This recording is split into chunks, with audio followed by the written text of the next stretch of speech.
August 31. But some bills state that if they're passed by supermajorities in the House and Senate, can become effective on governor's signature. And so if Governor Abbott signs the cybersecurity bill, the rules change immediately on who's subject to cybersecurity training and additional requirements for cities to certify about employees and council members getting the training. So I'm sorry I had to say maybe, I didn't mean to be disrespectful, but that's where we are right now. If there's no change in the law, if the governor cancels or kills the emergency declaration, we're back to live in person, no Zoom, no telephone, except with limited exceptions. Thank you. Okay. Thank you. Mark, I got one more question.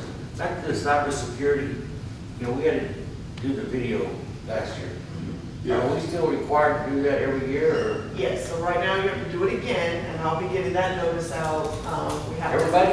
Everybody, Oh. anybody who uses any type of city device, you get on our network, you use city email, you have to take it every year.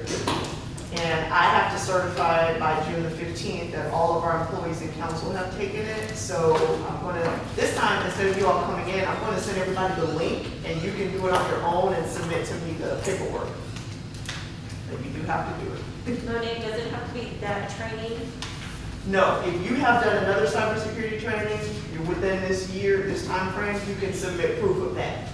But you do have to do one. So what we did in November or whatever, we just resubmit that? So you have to do it this year. It'll have to be 2021.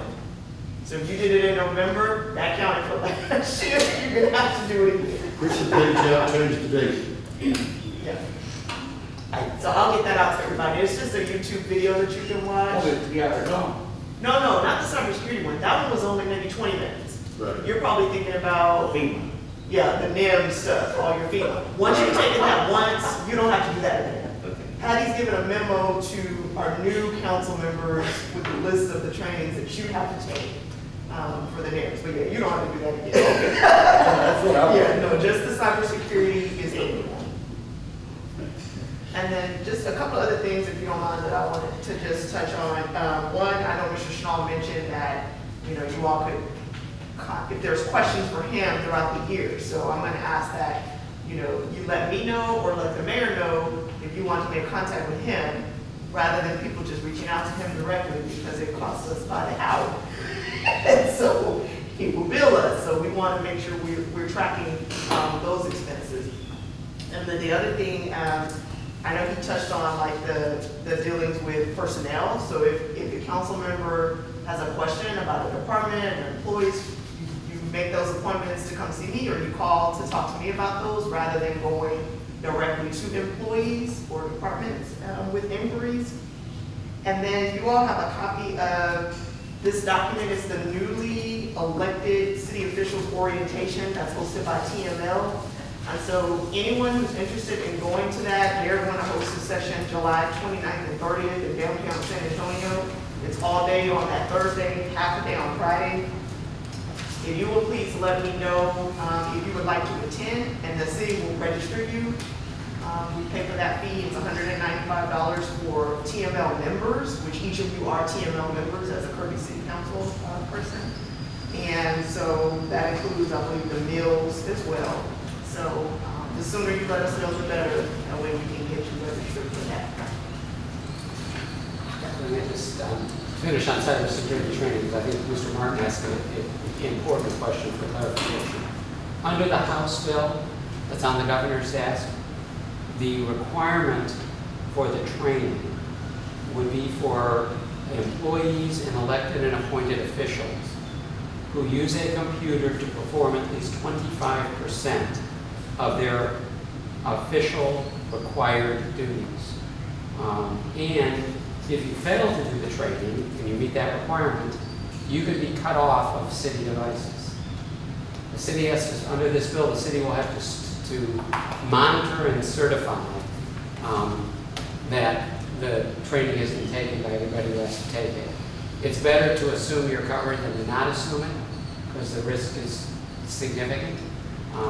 That isn't the law today. Today, the law doesn't have this 25% rule in it for cities. So as Ms. Vernon said to Mr. Martin, everybody needs to take it. And it does say each year, and the deadline to do it is June. Don't ask me why, ask your legislator. But I think it's June 15. So if you haven't done it in 2021, please do it. And the city can provide a list of the state-approved vendors for it. Good luck. So what if you don't use any of those devices? Well, He really doesn't. He really doesn't. I don't even own a cell phone. the difficulty is, the wording is have access to. So How can you have? I access have if never, you don't have one? I have never signed on to the iPad we have unless my wife is sitting next to me telling me what the password is. Okay? But I have access to the iPad. So it's just one of those things. No, just And asking. I mean, I think you're I'm just gonna mad take to it. do it. I'm gonna take it, Yeah. either way. Yeah. But, yeah, I don't even have access. I don't have one. I don't take Yeah, one he home. doesn't, and my thing, like what I told him last year, he has a city email address assigned to him, but he does not use it, he doesn't look at it or access it, but since it's assigned to him, I'm more comfortable with him doing the training. Yeah, I just know that he doesn't use his iPad, he doesn't have a cell phone, he doesn't log on to I mean, email. I'm gonna do the training. But- Yeah. We'll do the training, but I was just wondering, you know, Yeah. what if you don't, I mean, I know it's a rarity. Yeah. There's a presumption, Mr. Salazar, that if you have an email address, there's a presumption that you use it That at least access. once. Yeah, And then it is access, so I think it's out of abundance of caution, I would recommend that you take the training. If it's 20 minutes, that's better than the hour-long Yeah, open that's meetings. They're 3 hours. Now, those NIMS trainings, like I said, you have a memo from Patty. Once you get on council, there's a couple of them that are required and then some that are recommended, and that is through FEMA, because if we want to qualify for certain funding and federal assistance, we need to show that the council members have also taken that training at least once. And then Patty, did you provide them with that open meetings link? Yes. Or, okay, so Ms. Green Open is meeting right and about that. public information. Okay, so you have 90 days again after getting elected, so Patty needs those certificates for her file. I have one And more question, cybersecurity. sir. Well, I don't know, kind of, When we got one. I don't know if it's two questions into one. So just, if we ever appear or we decide that we need to, because I've heard of is it called censoring? Or, basically where like you kind of like silence a member of council or something like that. I was reading on something, I noticed another city had did something on a council member, they couldn't speak on something, anymore. Can you, like, do we bring that up at a meeting, or do we just go to the city? Like, how does that work? And then also too, can we vote a council person off? Well, the last part of your question, the answer is no. You cannot vote a council person off. Okay. We have an electorate. The electorate makes that decision. The citizens are the ones who make the decision who sits up there and who doesn't.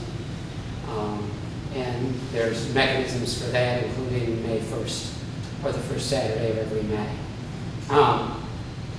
As far as censure is concerned, C-E-N-S-U-R-E, that is something that city councils sometimes do in order to, as a group, make it clear to another member of the council that they found certain conduct to be reprehensible or inappropriate in some pretty serious way. And you can't just do it when it happens, because, again, the Open Meetings Act says date, time, place, subject for every meeting. So if a council person, Mr. or Ms. X, does something that another council person feels was just beyond the pale, reprehensible, they can ask the city manager or the mayor to put on an agenda hopefully one fairly quickly after this, whatever awful conduct it is. Discussion and possible action on censure of X for Y. Pretty strong thing to do. I don't recommend it. There are hopefully other ways to address conduct, but that is the answer to your question. Is that a regular vote of 4? Is that what you're asking? Or is that required supermajority? That's what No, I'm- I think unless the charter would require a supermajority for that, it's a majority. But hopefully, not just rare, but very rare. Hopefully that doesn't come up, but it can. It certainly can. Again, would that be related to city business or anything? I think it's not relevant for the city council to punish, reprimand, censure for something unrelated to the city. The voters can still do that, but I think censure by a city council ought to be something related to the city. It just seems to make sense. Thank you all. Thank you. Thank you. Thank you, Mark, for that presentation. I will now open up 7A, discussion and possible action on establishing goals for the city of Kirby. All right. So you all have a copy of what is entitled City of Kirby Texas Implementation Plan. This was from fiscal year 2019-2020. And this is something that we annually review to determine if the goals that were set for the city have changed. And then there are different action steps and tasks for them. So this is just kind of a guide to give you an idea. We would need to update that for this fiscal year. If you want to continue doing it this way, if you wanted to handle it differently, that's fine as well. But it's basically 6 goals. The first one is to enhance city appearance, and that's through beautification and code compliance. The second one is to promote economic development. We talked about ways of doing that through boundary adjustments and business retention. The third goal is to improve our workplace environment through recruitment and retention of talented employees. Goal number 4 is to provide proactive maintenance and improvement to our infrastructure, and that related to the streets mostly. And goal number 5